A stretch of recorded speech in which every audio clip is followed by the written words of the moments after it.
Donald Trump is the best thing I think that's happened to the United States in modern history. What he's talking about is going to be phenomenal. And I propose a citizen-led referendum to be held right here in Australia that says that he can be the Prime Minister of Australia at the same time he's the President of the United States, because I can tell you what, it'll sort our country out as well. Why don't we just give our sovereignty over to the United States of America? No, not for us all to be part of the United States, just him. Because his ideas actually make sense, as opposed to the morons that we have in charge of the place right now, and a certain Candace Owens, who has no criminal record, who's now been told that her visa's been pulled. For what? Because people might hear things that we don't want them to hear. Yeah, we need someone like him to come over here and sort this country out. Get rid of the regulations. Get rid of the red tape. Incentivize businesses to operate. Get a shipping industry in this country. We should be able to build ships here. Right, we've lost our car industry. How about we incentivize some of this stuff to be happening right here in this country?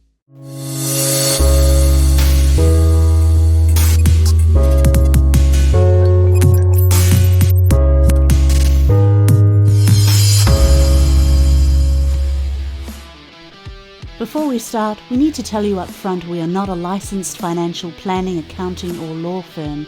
This is simply an education program which will give you factual information. We do not give any general or specific advice around finance, business, investing, options trading or anything else. That is not what this presentation does.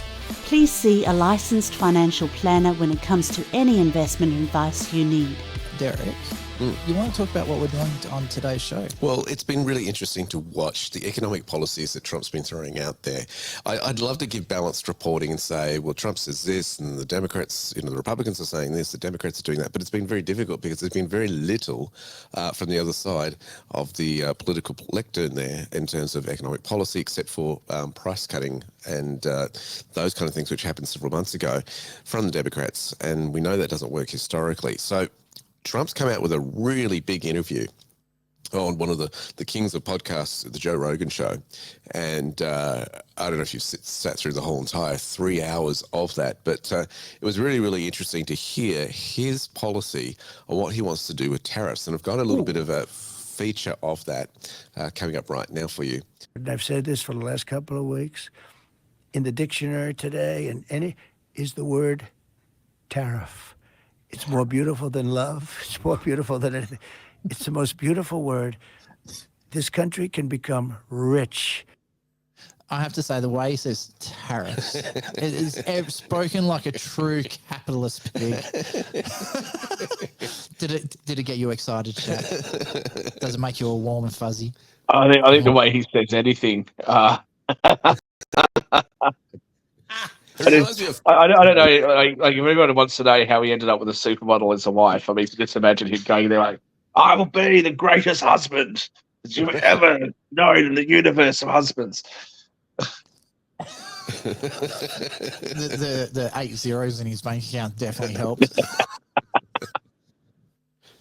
Anyway, back to it. Come on, Trump. Especially with that face on, he's like, "Oh, it's so big." Anyway, sorry. With the proper use of tariffs, it'll keep. Did you just float out the idea of getting rid of income taxes and replacing it with tariffs? Well, okay. Were you serious about that? Yeah, sure, but why not? Because our country was the richest relatively in the 1880s and 1890s.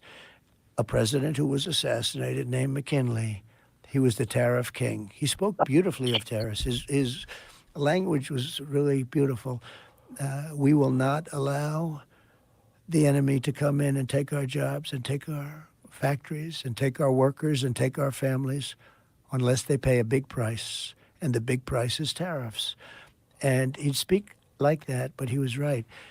And then around in the early 1900s, they switched over stupidly to, frankly, an income tax. And you know why? Because countries were putting a lot of pressure on America. We don't want to pay tariffs. Please don't. Believe me, they control our politicians.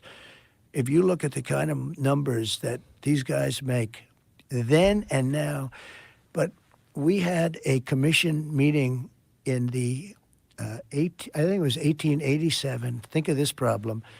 We were so rich, we had so much money, we didn't know what to do. So they set up a blue ribbon commission on tariffs.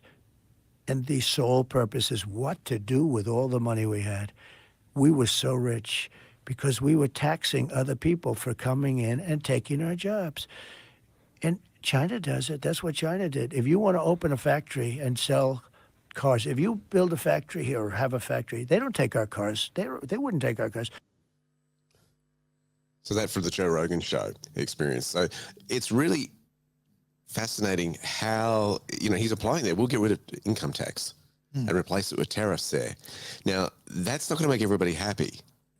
Who's not going to be happy about that? Well, probably the Federal Reserve, maybe. Well, wouldn't they be? They're still getting money because of taxes. Well, yeah, maybe off tariffs and that sort of stuff, and they could lend out more. I mean, look at the economic woes and debts in the US anyway at the moment. That's really interesting what he's saying there.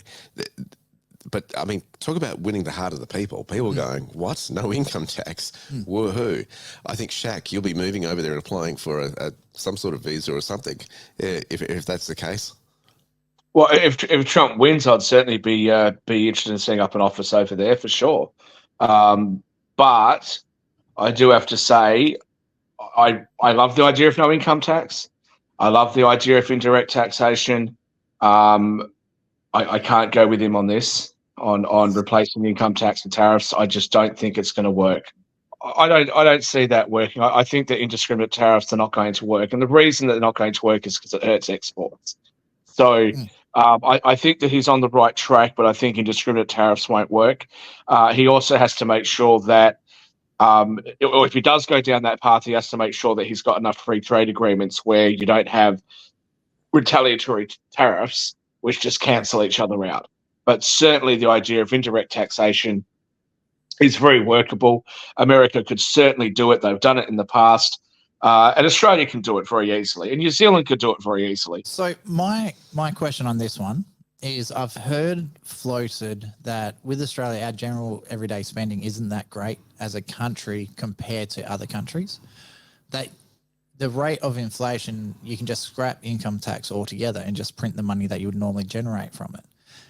Could you actually go to a combination of just printing the money, additional tariffs, and a very small income tax to make it actually viable? In Australia? No, in America. In America. Well, you got to remember that there is a lot of variance in the United States from state to state. You got your federal tax, and then you got your state tax. And it makes a big deal. I mean, even to the point, Travis, where if you're a property investor, you're considering where do you set up an office in the US, which state do you pick, and then which state do you buy those properties in. I mean, that's how specific you can get. Whereas the federal tax on those sort of things isn't that great a deal on property like it is here in Australia. I flee from the American tax system with every ounce of my fibre, because when I was doing foreign exchange trading, I had to do a IRS declaration with the broker I was using for the transfers. And when I found out if I did that, obviously I was very new to the things. They turned around and said, once you fill this form out, you'll have to lodge a tax return in America for everything you earn. I was like, hell no. So I actually scrapped that broker and went to a different broker that wasn't based in America just for that reason. Mm-hmm. So, well, I think your broker made a mistake there. That's not how that's not my understanding of how it works. But certainly, if you get dividends and stuff like that, then you have to fill out the forms. But that's the whole thing. America's made itself so complicated. I mean, they've got 70,000 pages. I say this that the former Comptroller General shows up another show, and I've said to him and many of the other accountants, I said, if you're religious, the Bible has 1,600 pages. The Quran about the same. The Torah about 1,000. So let's call it 5,000 pages. So the main monotheistic Abrahamic religions of the world have 5,000 pages of religious text, and the US tax code is 70,000 pages. The US laws and regulations are so numerous that the US government can't even tell you how many laws and regulations they've got because they've lost count, and they can't count them because there's so many. And we're expected, or everybody, including people who interact with the United States, are expected to know all the laws, because ignorance of the laws is no defense. Well, what are you supposed to do? And you get completely contradictory things.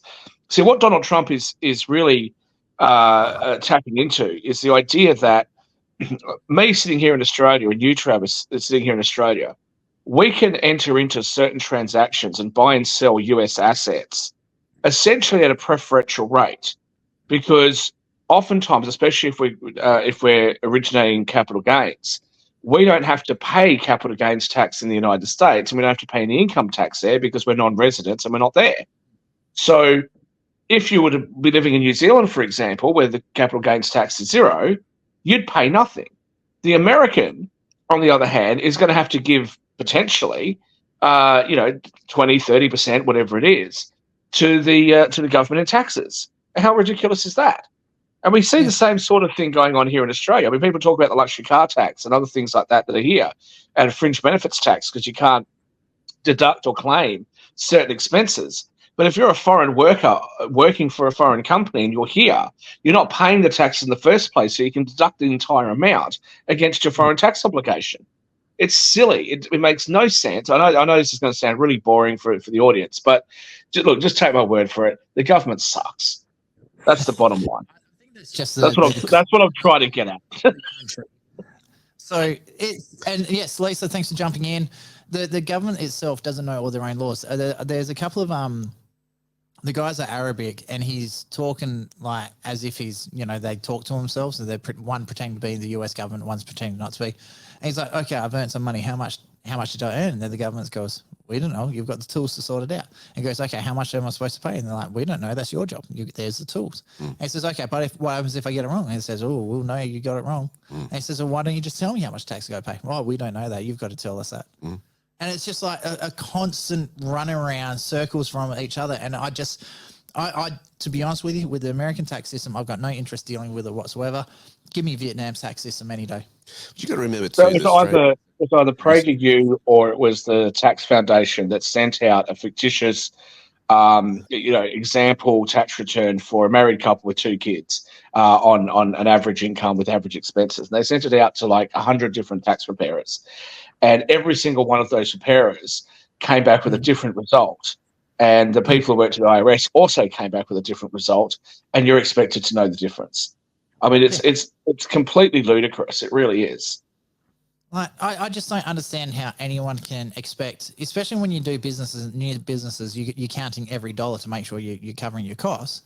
How's a new business supposed to survive in a country like America? And they wonder why no one's around. Well, you don't do it. You set up somewhere else, and then you set up a branch office in the United States. And the real problem with what Donald Trump is suggesting, and one of the major concerns that I've got with it, we all know that I probably like him more than anybody else at the moment on our side. But the real problem I see is that he could actually drive up the manufacturing jobs in the service sector within the United States. But what the big companies will do is they'll shift all of their back office functions to other countries because you can't re-tariff that. So when you go and see your accountant might be customer facing, like in the country, but all of the bookkeeping and all of the actual work is being done offshore. And that's what you'll end up seeing. You'll end up seeing a push for professional services to be offshored because they've got to offshore something. And then if a future government then releases the tariffs, what you'll find is that manufacturing and professional services will be offshored. So a lot of red tape is wanting to be cut here. Well, I just see this as trying to simplify the 70,000 pages of the tax system. If you take away the income tax side of things and you just leave it with the tariffs, international tariffs, how much of your tax code would you actually remove? Yeah, exactly. In my opinion, this is what they should do, right? And Australia should do the same thing. And you guys in Western Australia are not going to like what I'm going to say, but I'm going to say it anyway. Here's what they should do. The Middle East, most of the Middle East has a 0% tax rate. Why?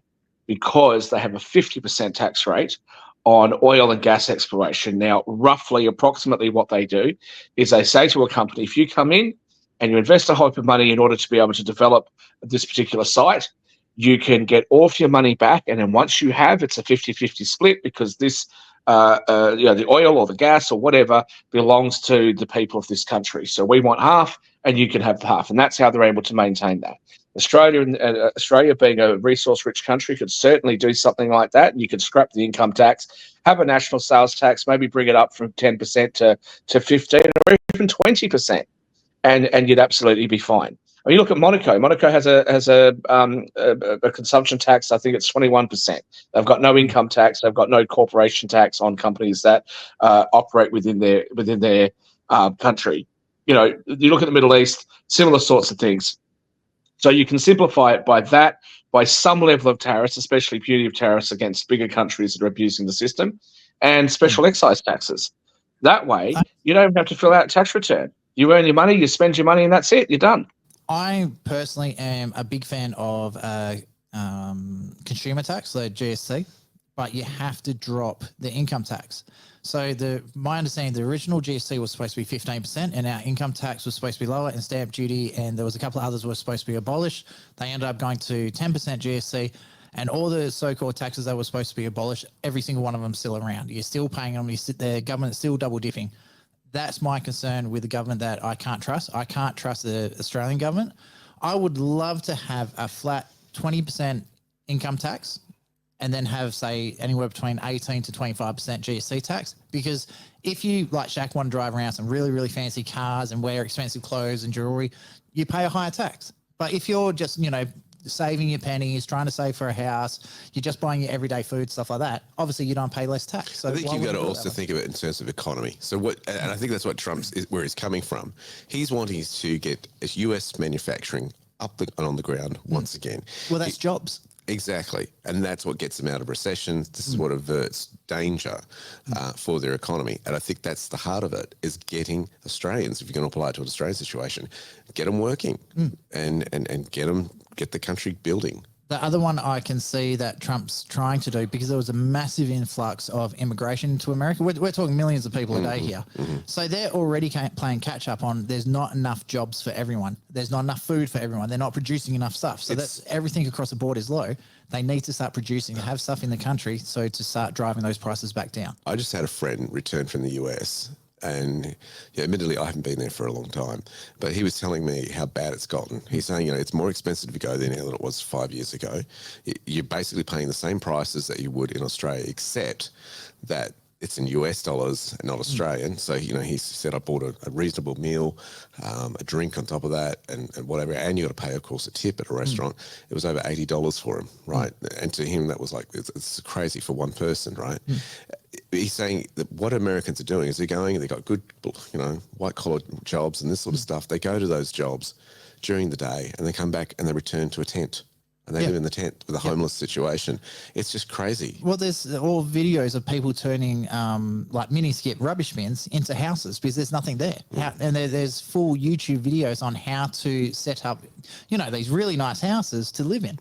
And it blows me away. Like, if we think we've got a bad housing crisis, that's just stupid. So you guys in Western Australia will be familiar with the Restore, which is in the one I go to is on Oxford Street, but there's another one, isn't there, in East Perth? And they do these amazing continental rolls. And there's a place in New York, I forget the name of it at the top of my head, but it's world famous. They do a pastrami sandwich. And now the price of that is $30 US. So we're talking about almost $50 Aussie for a sandwich. Now, it's a beautiful sandwich. Don't get me wrong. It's an amazing sandwich, but it's $50 for a sandwich. It's just silly. When I was over there year before, whenever it was, when I went over there, we went down. I think we were driving to Seattle, and I popped into a Jack in the Box. Myself and my uncle popped into a Jack in the Box just because I hadn't been to Jack in the Box before. The Jack in the Box, it's like a fast food place, McDonald's or Hungry Jack's or whatever. I pulled through there. All we got was just two meals, like two burgers, chips, and a drink. It came to $40. Sounds like KFC at the moment. Right. Now, look, I can afford it, but the everyday person, like, who's going to be able to afford that? I mean, can you imagine if you've got, well, look at Derek, right? You got a husband, wife, and 4 kids, and you go and get 6 sandwiches. You and your That's 4 $50 kids. a pop. I don't think your youngest kids would eat one, but you know what I mean? Like, the prices are absurd. So, this is why I'm not buying that his poll numbers have dropped, as much as they're saying. I'm just not buying it. She doesn't go from being terribly unpopular with terrible ideas to being amazingly popular. And if you compare the two economic plans, I do have some reservations about replacing income tax with tariffs, but I think he's heading in the right direction. Her genius solution is let's introduce price controls on rent and price controls on food. every time that I am aware of where price controls have been tried in relation to food, it has led to food shortages and starvation. It is a terrible idea. And if the Americans vote for that, that's what they'll end up with. Well, the simple fact is that for the growers, there's no point in growing anything anymore because you can't sell it for a profit. You can't survive yourself. So why the hell would you do it? Well, you can't survive as well because you've got to pay through the nose for fertilizer and all the other things that you need. Now, and have a look what they're doing in Europe. They're now trying to tax it. And I read a report here, and somebody will have to fact check this because I don't know all the details, but I read a report here a few months ago that Albo's genius Albo government is paying our farmers not to grow food here in Australia. Wait, something's got to give. Seriously, something's got to give. Josh loves doing quick research. I'm seeing you in the chat there, Josh. You also came up with a question as well. Can you just have a look, see if the Albo did actually come up with that one? Because I have heard it, but I thought that was Denmark or one of the Scandinavian countries. In the meantime, he has come up with increase the capital gains tax for foreign property investors in the Australian market. So sorry. So I buy property. This is mainly, my guess is this is more around the homelessness to try and fix that issue. You're not generating more houses. You're not reducing the demand on either way because it's already overinflated. The supply and demand is still going to be the same. I don't think it's actually going to solve anything. I don't think foreign investors should be getting tax incentives per se, but I still think you should be supporting Australian investors first and then secondary foreign investors second. That's just my personal belief. Or at least give tax breaks to Australian investors that you wouldn't give to the foreign. Yeah. So I still think... Well, I disagree. I'm sorry, guys. I disagree. You can't... First of all, you're not giving tax breaks to foreign investors. They don't pay it here anyway. International agreements say that capital gains arises in the country in which you are tax resident. If we were to introduce that foreign investors have to actually pay taxes here, then what you would see is a retaliatory CGT tax. I think the far better thing for us to do, one would be, and it's one of the very few times that I'll call for it, one would be a direct subsidy and tax write-off for people that are trying to get into their own home here. So we prioritise people that are trying to buy their first home. I'd leave the CGT issues aside, but I would strongly consider, as many countries do, a withholding tax on Australian earned income or Australian earned profits that are going overseas. Now, how much of that you would attribute to property, I don't know, but certainly for dividends, as we know, many of our major companies are owned by overseas shareholders. So a withholding tax on their profits, I think, would be a good starting point. And as for the CGT on foreign property ownership, I think there are other ways of being able to tax foreigners for their holdings in Australia. Personally, I'd love to see superannuation be allowed to use for your first home, only your first home. And secondly, your mortgage repayments on your mortgage for your family home, whether it's your first home or not, should also be a tax write-off. They're two things I'd like to see. Yeah, I don't know about that superannuation one because, I'm not sure about that one. So you look at houses at the moment, they're averaging between 10 to 15%. What, to get somebody in the market, all the real estate developers will do will just absorb it and up the prices again. We've seen it time and time again with every government grant that they've been given. They just go, great. And then it just is absorbed into the market. The market goes, right, we've had a property boom. So, Yeah. So force competition into the market then. Well, what you do is you simply say, we as a government are going to guarantee the loans. You've got programs like, again, in Western Australia. I'm talking about Western Australia because most of our audience is from there. We've got that Key Start program where you only need to put 2% down, et cetera, et cetera. But then what they do is they limit you that you have to earn under a certain amount of income in order to be able to qualify for the Key Start loan. So increase income thresholds. That's one way of doing it. The second way of doing it is to incentivize the big banks and the private lenders to be able to provide these loans to people by having the government guarantee the loans for a certain period of time until equity builds up. But to stop the price gouging, what you do is you just force competition into the market so that you can say, you shouldn't be smashed at work. Wait till you get home, Josh. What you would do is you would say that the government will contract and say, we need X amount of homes. We need 10,000 homes built. Here are the prices that we're prepared to pay for each house. Here are the quality standards that each house needs to be built for, because we want to be able to make these houses available to other people, and then put the thing out for tender so that so other companies can compete and say, yes, we're able to do it, or no, we can't. And just, Josh, for your comment about restricting foreign investment into the real estate market, the reason I have a concern about this is that if you have a look at the total value of all housing stock in Australia, I don't know how much it is, but it would be in the trillions and trillions of dollars. What you would be doing is you would actually be putting an artificial obstacle to investment.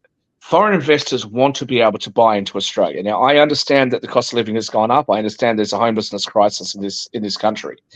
But I don't think the way to solve that is to make us poorer. And if we artificially put obstacles in to artificially restrict that demand, what we're essentially doing is we're costing the country total wealth. Let's just say that the entire real estate market, I don't have the figures on the top of my head, but let's just say the total real estate market in Australia is worth $5 trillion. And by us putting obstacles in, we stop it from growing by 20%. That would make our entire nation poorer by $1 trillion. This is what I have a massive issue with in New Zealand, when the great Dame Ardern decided it would be a good idea to restrict foreign investment and increase taxes and et cetera, et cetera. The reality is that whilst that helps some people on the surface, it actually makes the entire country poorer. So you would be better off introducing taxes on investment properties and using that to subsidize everybody else, which wouldn't work, but you'd be better off doing that than artificially restricting investment into property or anything else for that matter. Now, we do have three more videos we've got to go to. And we sort of went on tangent like in typical Travis fashion. So let's get back onto what we're originally going to talk about. Musk says he'll cut a lot of red tape from the US budget and costs in it as well. Well, let's have a look at this video. How much do you think we can rip out of this wasted $6.5 trillion Harris-Biden budget? Well, I think we can do at least $2 trillion. Yeah! Yes. $2 trillion. I mean, at the end of the day, you're being taxed. You're being taxed. All government spending is taxation. So whether it's direct taxation or all government spending, it either becomes inflation or it's direct taxation. Your money is being wasted, and the Department of Government Efficiency is going to fix that. What's fascinating about this, of course, you've got to remember on the car industry side of things, Trump's going, hey, we've got the oil.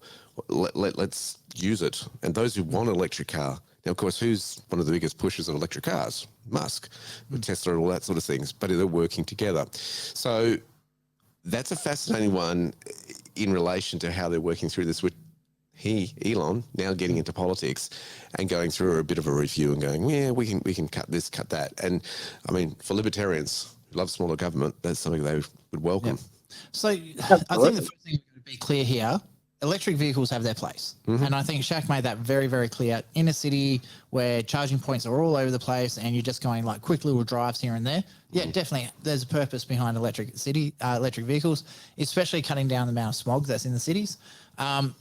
Truck drivers, country long haulers, farmers, like electric vehicles just will not work. It's the weight of them is insane.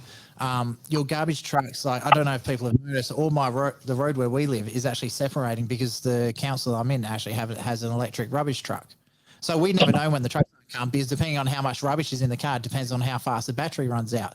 So just the sheer weight of the truck is actually damaging the road. So that's other things we've got to start looking at. You know, electric buses, probably not a good thing because to have the batteries, that's going to weigh an absolute insane amount of money.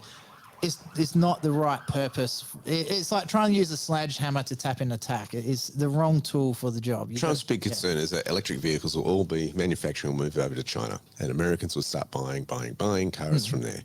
That's his big concern. Yeah. So look, build them in America. The other thing is, you know, a good friend of ours has a Tesla, one of the top of the range Teslas. The big problem is that you can't use them in cold climates. The battery deteriorates. Now, we all know that I have a particular type of vehicle, and I've been talking to the big dealership in Sydney and said, hey, I've just noticed that there's a new model coming out for next year, and they've actually got one here at the moment that I can go and check out. And I'm contemplating things, should I or shouldn't I. And they said, oh, would you be interested in the electric one? And I was like, an electric supercar? How's that going to work? Well, it doesn't. It's a hybrid. And it's a hybrid that it does 50 kilometers. And I'm like, but 50 kilometers at what speed? Because optimum driving conditions, I don't drive my car in optimum. Just ask Derek how I drive sports cars. Like, there's no way that I'm going to just sit there and drive like a little old lady. Like, what are we talking about? I mean, it just doesn't make sense. I think that, look, for an Uber driver working around the city or something like that, yeah, no problems, right? For your Domino's pizza delivery, cool, awesome. For your Australia Post guy that rolls around on that sort of electric bicycle-looking thing that they have these days, cool, awesome. But like, you're gonna drive across the country in an electric car. You want Linfox to convert all their trucks to electric trucks. I mean, it's just not going to work. They just won't have the range, and that's the biggest problem. Not in this country. All right. Look, it's interesting to And hear. what's wrong with hydrogen, by the way? We've had hydrogen buses for ages. Well, what's wrong with using hydrogen, given that we've already got the technology for that, rather than trying to load up electric batteries, and then we have a problem with how we're going to recycle the batteries and all the toxic chemicals that are in them, and et cetera, et cetera. Just a nonsense. Well, I've had this debate with someone online before, and they reckon that it's because the hydrogen is under such high pressure in the car that they're an explosion risk. Well, I was referring to buses though for hydrogen, because we're using that on buses. But I mean, the issue with climate change. I mean, how about somebody has a look at the shipping lines and see that they use the lowest grade of oil products in order to fuel their ships. So what's next? You're going to have a solar panel ships? I mean, it's stupid. Can you imagine a solar power ship in a cyclone? Like a got to get out of there for their own safety. It's like, oh shit, where's the sun? Oh, we've got no power. Like you can't even point it into the storm. You'd be absolutely destroyed. Imagine the environmental. Well, they might have those backup bloody sheets that they used to use in the old days, the old sails. To be, your import from New Zealand to Sydney will take 7 weeks because the solar panels aren't working. We're looking at the proposals of changes for taxation in the US that has come up part of this election. Going back to Trump.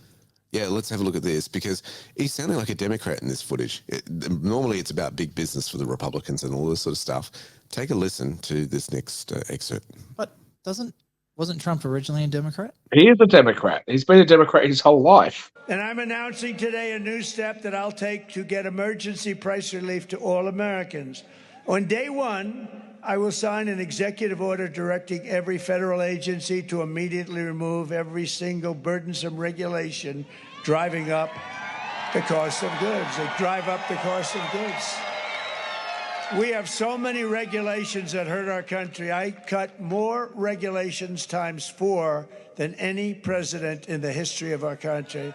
And that's why we had the greatest economy in history. That's one of the reasons why.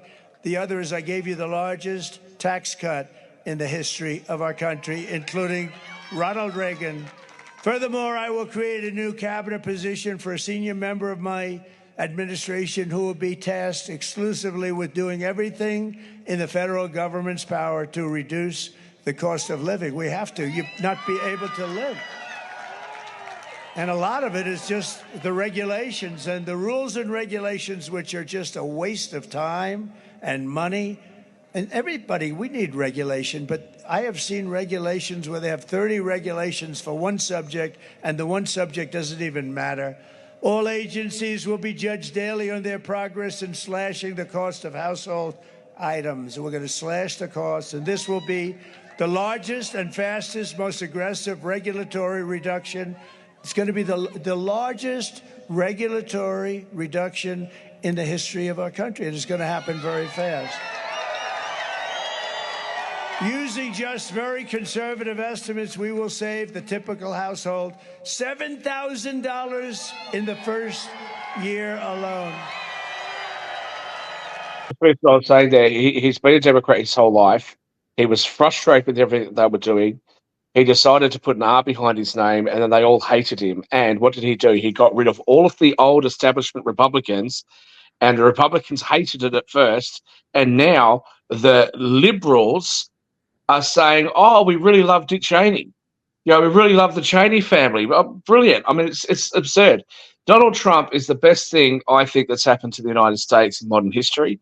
What he's talking about is going to be phenomenal. And I propose a citizen-led referendum to be held right here in Australia that says that he can be the Prime Minister of Australia at the same time he's the President of the United States, because I can tell you what, he'll sort our country out as well. Why don't we just give our sovereignty over to the United States of America? No, not for us all to be part of the United States, just him, because his ideas actually make sense as opposed to the morons that we have in charge of the place right now, and a certain Candace Owens, who has no criminal record, who's now being told that her visa's been pulled. For what? Because people might hear things that we don't want them to hear. Yeah, we need someone like him to come over here and sort this country out, get rid of the regulations, get rid of the red tape, incentivize businesses to operate, get a shipping industry in this country. We should be able to build ships here, right? We've lost our car industry. How about we incentivize some of this stuff to be happening right here in this country? And you see the relation here of the cost of goods and regulation. So he's saying by cutting the red tape, that's going to lower the manufacturing costs for businesses and have a flow-on effect for the general populace. I can say this, when I used to work in the accounting, law and financial planning firms, is I would see so many great entrepreneurs leave our shores for two reasons. One, too much tax. Two, too much red tape and regulation. We're looking at one right there. Yeah, well, this is the thing, right? And who misses out on this? Australia does misses out on it, because the people aren't getting jobs through the brilliance of that entrepreneur. And this is still why I think... Well, that's why I left. That's why I left, right? At 28 years of age, I went overseas. I still live overseas now. That's why I left. Red tape, regulations, too much of a headache, so I left. And people say, "Oh, Shaquille, you're not patriotic enough." Patriotic to what? I sat down with somebody who was a very, very high-ranking member of the government, and that person said to me, "You are not being patriotic. Australia has helped you to get ahead. You should come back." I said, "Australia never helped me to get ahead. You held me back at every chance you had. Now you want me to take the money that I earn overseas and come back here and give you half of it. Whilst, by the way, I still can't bring the businesses that I have overseas into Australia because of your regulations. You've got to be kidding me. Call me not patriotic, please." Just something on what Josh said there about trying to convince the wife to leave the country. Luan and my retirement plan, so we're already in a position where we can retire now already. We've got no intention of retiring in Australia. It's just, we made that decision. It's a good place to make money if you know the system, if you structure yourself correctly. But just the simple cost of living and how much regulated everything is, we've got no intentions of staying here. Just to be fair, Josh was talking about cost of living, and he didn't actually say what you said. He didn't actually say he was trying to convince his wife to leave for another country. He was trying to convince his wife to leave. So maybe he thought that would be a cut to his cost of living. That's cheap. We love you, Josh. Life is absolutely awesome. Again, another one that's punching above his weight. Like how Josh got her. Damn, well done, Josh. Another point here. That's why the cost of living pressures are up. I told you. I'm not leave that alone. This is Derek's show. For those who are sitting here thinking, well, this is just these bunch of capitalists talking all this sort of stuff, big business supporting them and all that kind of thing, have a look at this one. Now it's going more on a something that the Democrats would push as opposed to someone from the Republican Party again. It's interesting how this flows on the next video. I'm announcing a new policy today that I will support a tax credit for family caregivers who take care of a parent or a loved one. It's about time that they were recognized, right? They add so much to our country and are never spoken of, ever, but they're going to be spoken of now. Thank you all very much. A lot of people don't know this. 2015, I decided to park a motorbike under a car doing 110, 13 ruptured discs in my spine, busted knee, ankle, pretty much everything down my right side of my body was stuffed. So Luan literally babysat me for about 7 years. So Any carers payments, I think Some could say she's still babysitting you, but anyway. Yeah, no, but that's part of it. Don't release my kinks. No. So anyone who is a full-time carer, anyone who looks after people like your family members and things like that, I've got the absolute utmost respect for those people because I've been on the receiving end of that, and it's not pretty. There's no nice way to put it. So I think every cent that we can give to carers is money well spent. They do it tough, and they can't go out and get a regular job because they've got to look after that family They can't member even as go well. out for a regular meal. Like one of the biggest frustrations, because I was in a wheelchair for 9 months, so we'd go to like any shopping centre. It doesn't matter which one it was. So, for example, Carousel Shopping Centre here has 7,500 parking bays, and there was 27 disabled parking bays. Mm-hmm. So, like, it just blows my mind how. I'm trying to think of the word. It's not discriminatory because it's not discriminatory. They've met all the legal requirements they have to do. People just don't think about the difficulties like just getting in and out. So my brother's wife has a autoimmune disease where she'll be walking, she'll be absolutely fine. Next minute, she's on the ground withering in pain. So she has a disabled parking bay because she's got to get in and out of car. She can't just sort of like half open the door. She's got to have it all the way open. Mm-hmm. Things like that. And like if you see her walking down the street normally, you wouldn't know any difference. But she's messed up. Like, and I'm not trying to like put her down or anything like this. She's just not a healthy person. So, and the amount of people who just they need more help, and the government just does not do it. I think that this is one of the big failings, and this is my big grainy moment. I think that people with disabilities need more help, especially the elderly, retired. We're just shitting on our pensioners at the moment, our veterans, war veterans. So. Sorry. Well, so we tried to do something about with the NDIS, and then have a look at what they've done with it. I mean, the NDIS has just become a rort for service providers, and the money that Australia is putting aside for people who need it is not getting to them in the way that it should be. So that certainly needs to be reformed. But just to Donald Trump, in a weird kind of way, it's probably worked out well. Everything happens for a reason. It's probably worked out well that he didn't win in 2020 because America got a reminder of just how bad Democrat policy can be. And he's going to come back now. I'm absolutely sure. I've never been more confident about a political outcome than I am about this. I know nobody can read the tea leaves, including me, but there's just something about this election that I just feel in my heart he's going to win this, and it's going to be huge. And when he does win it, especially if he can take the House and the Senate, which is what I'm hoping for, I believe that he will be a much greater president than what he was the first time. I think he's going to make these sorts of changes. He's going to help people. He's going to gut the government so the government just gets out of the way and just becomes a small administrative body. That's all the government should be, and that'll be huge. Unfortunately, he's not going to hit 60 in the Senate. I'd love for him to do it. But if maybe all the Democrats would be able to do is to try to filibuster in the Senate. But I think he's going to have a tremendous presidency. And honestly, it's the first time in my entire life that I've ever said now would be a good time to move to the United States because their system is so complicated. Why would you want to live there? But now it's a bit different. If Trump wins, what an attractive place to be. They will see more growth, more economic output, more freedom, less regulations and less taxes than any other country in modern history. They're going to be the world's beacon. There's no question in my mind that will happen under Donald Trump. My concern is it's only for 4 more years.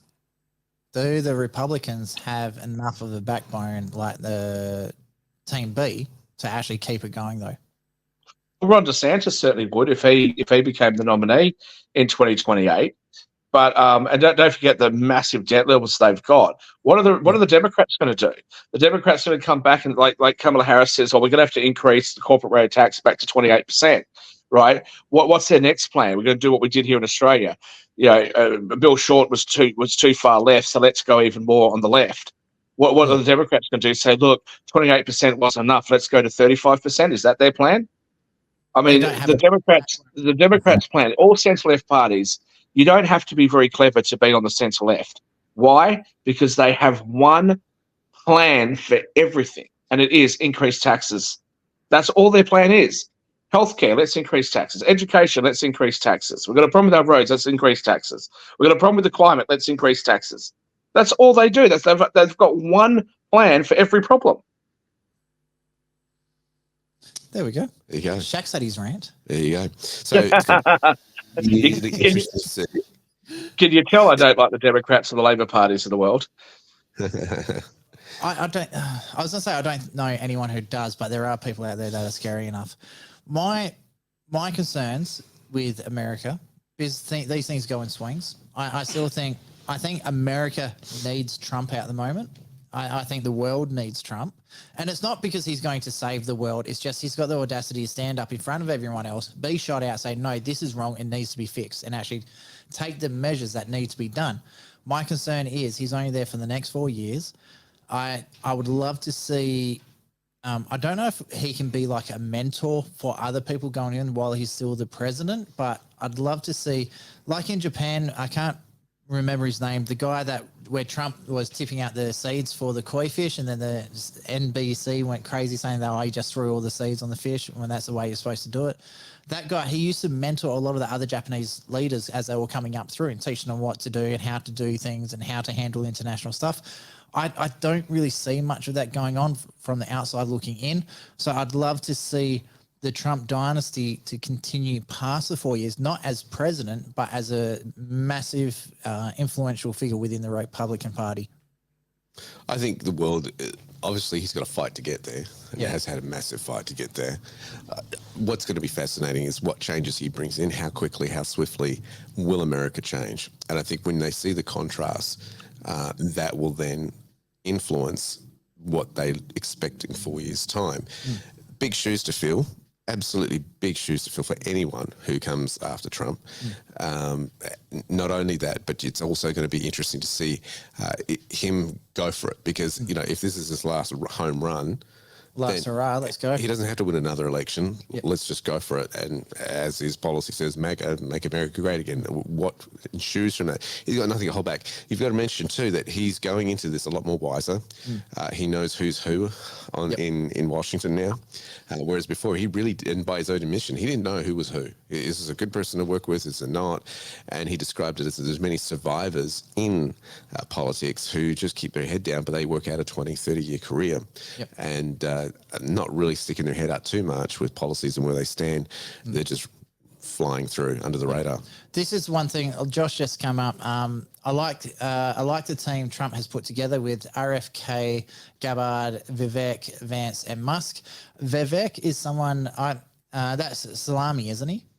Yeah, you're a big Salami. fan of him, yeah. I love him. I think he says the right things. Again, Shaq proved a point that he's a little bit inexperienced. I'd love to see him come up not as the next leader, but probably in about 10 to 12 years' time sort of things. I'd love to see him in the leadership position. Vance, I'm actually liking. The more I see of Vance, the more I like. And there was another one, DeSantis. I think that's how you say his name. I think he's going to be a good leader in the future as well. That's just my personal opinion. So I said the inexperienced part, I think I said about Vance. So a couple of things. If Donald Trump wins the presidency, introduces the changes that he's talking about, and the United States has the economic boom that I think that they will, that I think will actually have an effect on other countries. In the same way that if you have a look at the UAE, and especially if you have a look at Dubai, you're seeing Qatar and you're even seeing Saudi Arabia saying, hey, that's a pretty good plan. Let's liberalize ourselves a little bit. Let's make ourselves more open and attractive to foreign investors. Let's have the sort of boom that they had in the UAE. So I think you'll start to see peer groups of the United States say, or their citizens say, we need that. And that could actually have an effect, and especially on England. You know, the UK is a mess at the moment, financially, social cohesion. The UK is just in disarray. So if you actually got the people of the UK saying, we want what Trump's just done in America, maybe we'll start to see some change across the Western world. And I certainly hope that will be the case. I'll just very quickly touch on RFK. RFK Jr. has been talking about food. Now, I don't think that people that live here in Australia understand how terrible and how bad the food actually is in the United States, how processed it is, how manipulated it is. It's a disaster. I'm not a fussy eater, but I am when I get to the United States because their food is rubbish most of the time. So, and it's all because of corporate bullshit and lobbying and all the rest of it. RFK Jr. comes out and he says he wants to do something about it, and the Democrats have unceremoniously booted him out of the Democrats, right? Out of the Democratic Party, and that's why he's gone to the Republicans. So my question for the Democrats that still exist is, who exactly is your base? Because it used to be that people who wanted good food and natural things and organic stuff and all that, they were the kind of hippies and the liberals and the kind of, those sorts of people, right? Now those people are Republicans and you're the party of big corporations, high taxes and high regulations and unlimited immigration. I don't know. I don't think that if you're a liberal or a lefty, unless you're a progressive, the Democrats aren't for you. It's time to go. Time to switch to a team that is on your side.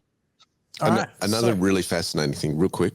45 seconds. BRICS nations, they are forming, they're getting bigger, more members are applying. And I think the world hasn't woken up to this. I mean, at the seminar the other day, a lot of people there hadn't heard of the BRICS nations. It's going under the radar. So who told you about the BRICS nations, It was you, mate. And this is the big thing, right? Because what do you mean it was Travis? It was me. What are you talking about? Lies. So, stealing my thunder. So he wasn't listening to you, Shaq. Yeah, probably. Yeah, probably. I was probably ranting and raving in the middle of the night to him.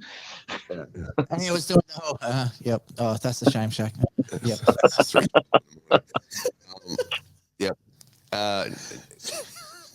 So, yes, America, they've got a competitor as far as economies are concerned. Yes. And that's what is going to be a big, big deal. And for the Western nations of the world too, they've got to consider this. Hey, it's not just China anymore on the east side. They've got to look at this conglomeration that's forming. Sorry, Aaron, we're going a couple of minutes over. Last thoughts. Shaq, if Trump wins, what sort of improvements do you think the everyday people are going to see in America? Oh, what sort? I couldn't list them all. Their lifestyles will go up, their income will go up, prices will come down, economic activity will go up. You'll just see a boom in the United States like you haven't seen for forever. And I think it'll be great. And I'm going to do the flip side. If Kamala Harris wins the election, the immediate aftermath will be the market will go up. But after that, she will put the United States into a worse economic position than what the Great Depression was. I'm not hoping for that. If she wins, I'll pray that she's a good leader. I really will. But if she wins and introduces the things that she's talking about, the Great Depression will look like child's play. All right, Derek, let's wrap it up. Yeah, I agree. This is a poignant moment for America, a fork in the road sort of thing. And if Trump gets in, well, also you're going to see tighter controls on their borders. That's going to be a big, big deal in terms of immigration or illegal immigration in the nation, which is hurting them big time. Okay, so for me, the wrap up of this, either way, whether Trump wins or Camilla wins, you need to understand the system that you're in. You need to understand what actions you can take to protect yourself and your family so you don't end up like Josh was saying, he can't afford to pay for his own house, so the kids will have to fight for what's left over. So all I can say is get the knowledge, get the understanding what's going on, because our education system in Australia is not teaching it. For Americans, you're in the same boat. You can still do Derek's course. So the website is right there once it does its little thing. I can't see the screen, so I hope I typed that in correctly. blueskyfactory.com.au. No E and U. This has been Edge Radio Australia. We've got Shaq all the way over there on the TV screen. We've got Derek sitting across from me, man with the computer. Thanks for coming in again. Hey, thanks for having me.